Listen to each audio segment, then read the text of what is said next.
2003 Nissan Altima 2.5. We got two thermostats on this setup.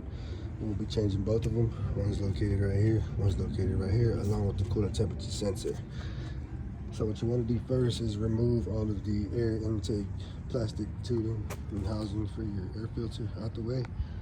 Take all that out of the way. Then you remove the heat shield on the exhaust manifold, and that'll give you access to these two 12mm bolts for this part. Then of course you unhook all the connections and the hoses for this one, and you have I want to say three bolts on this one, 3 or 4. But when you get into it, you'll be able to look. Okay, yeah, the third one's up under this one. 1, 2, 3, and 4. So 4. 2 at the bottom, 2 on the top. Remove that, replace the gasket around that, replace both of these thermostats with the gaskets, and replace this coolant temperature sensor.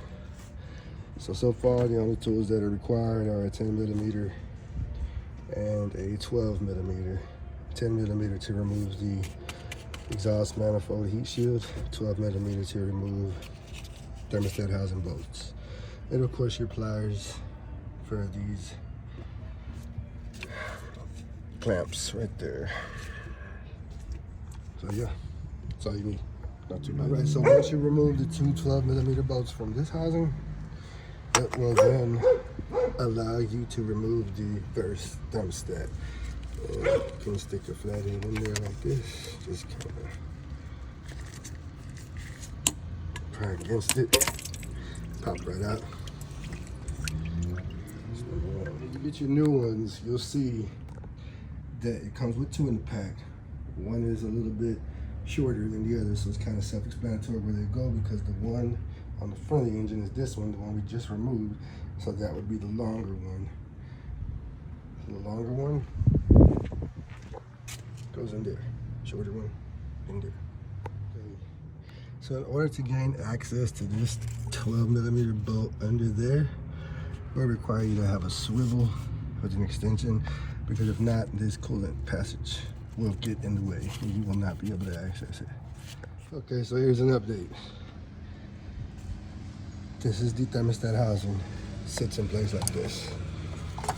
So when I took off the 12mm bolts that were here and here, it then let me pull back and get the housing out without disturbing this line, this coolant passage line. And I didn't want that headache of taking that out. So what I went ahead and did was remove the threads with this star shaped socket right here. Went ahead and just unthreaded the threads out of these holes right there. That way I just pull the threads out and then lift the housing up. Gives it enough clearance without disturbing this hose or this aluminum coolant line right here. So once you have that part of the housing removed, be sure to clean your mating surfaces here at the housing and on the block. I use a fine wire brush right there. Just don't groove into it. You ain't gotta Hercules it. Just, you know, smoothly, lightly clean around it. Both mating surfaces. Be sure to remove your old gasket and then clean both mating surfaces. Reinstall your new thermostat into the housing.